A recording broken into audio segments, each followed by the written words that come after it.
Days better Minecraft में इस world में बहुत सारे awesome weapons, structures, dimensions, armours, वैम्स और भी काफी कुछ है। एंड इन 100 डेज में हमारी कुछ गोल्स भी हैं। सबसे पहले तो हमें इस वर्ल्ड के डिफरेंट स्ट्रक्चर्स एंड डायमेंशंस को एक्सप्लोर करना है। नेक्स्ट हमें एक प्यारा सा बेस चाहिए होगा एंड फाइनली हम बॉसेस को डिफीट करके उनके लेजेंडरी वेपन्स कलेक्ट करने वाले हैं। सच कहो ना तो मुझे नहीं लगता ये इजी होने वाला है।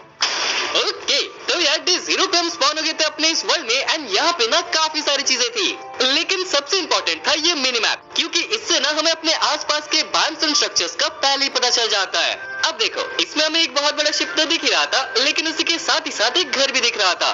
और जैसे कि हम बहुत बड़े वाले लालची है तो हम चले गए उस घर को लूटने के लिए, लेकिन जैसे कि रात हो रही थी और घर में बेड भी था तो मैं सो गया। नेक्स्ट डे हम सेकंड फ्लोर चले गए जहाँ पे कुछ बैरल्स थे एंड उनको लूटने के बाद ना हमें बहुत सारा खाना मिल गया और ये काफी अच्छा हुआ क्योंकि अब हम कम से कम हंगर से नहीं मरेंगे। जो भी हो, इसके बाद हमने थोड़ा वुड चॉप कर लिया, एक वुडन का पिकैक्स बनाया एंड काफी सारे कॉबलस्टोन भी माइन कर लिए। इनफ कॉबलस्टोन्स माइन करने के बाद हमने सारे कॉबलस्टोन के टूल्स एंड एक फर्नेस बना लिया और अब हम इस वर्ल्ड को एक्सप्लोर कर सकते हैं। लेकिन इसी बीच ना भाई ने अपने पॉकेट में एक लैंटर्न रखा था जो कि झूल रहा था और ये कितना प्यारा लग रहा है। जो भी हो, नेक्स्ट हम चले गए थोड़ा वर्ल्ड को एक्सप्लोर करने के लिए जहाँ पे हमें काफी सारी सील्स दिख गए और यार इनको यहाँ देख के ना हमें बहुत बुरा लग रहा था और इसीलिए एक अच्छे प्लेयर की तरह हमने एक सील को तो पानी में उतार दिया, लेकिन यहाँ पे बहुत सारे सील्स थे और इसीलिए हमें दूसरा रास्ता अपनाना पड़ा। जो भी हो, रात को हमें और एक स्ट्रक्चर मिला एंड यहाँ पे बहुत सारे आयरन थे। ऑब्वियसली सारे आयरन को कलेक्ट करने के बाद हमने चेस्ट को भी लूट लिया जहाँ पे gunpowder, rotten flesh and एक आयरन था।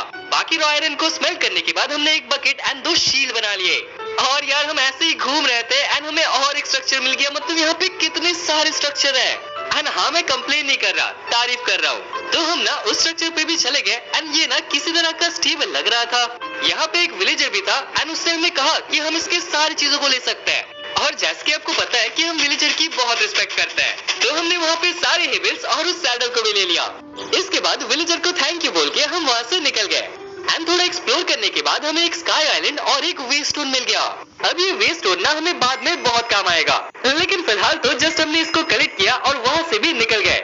और ये ना एक बहुत अच्छा डिसीजन था क्योंकि थोड़ी दूर घूमने के बाद हमें एक आइसी बायोम दिखा और वहाँ पे एक मैसिव सा कैसल था और सिर्फ कैसल ही नहीं, वहाँ पे सन वुकोंग था। नहीं मतलब एक्चुअली सन वुकोंग तो नहीं, लेकिन उसके जैसे एक मॉब लग रहा था और ये ना कोई दूसरे मॉब के साथ फाइटिंग कर रहा था और ये कितना ज्यादा औसम लग रहा है। हमें लगता है शायद से ये कोई बॉस है।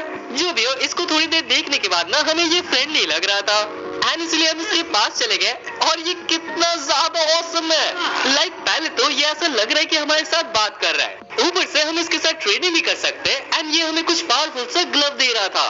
ऑब्वियसली हमने इस बाबा के पाँव छुए और इससे पहले कि इसका दिमाग फिर जाए हम वहाँ से निकल गए।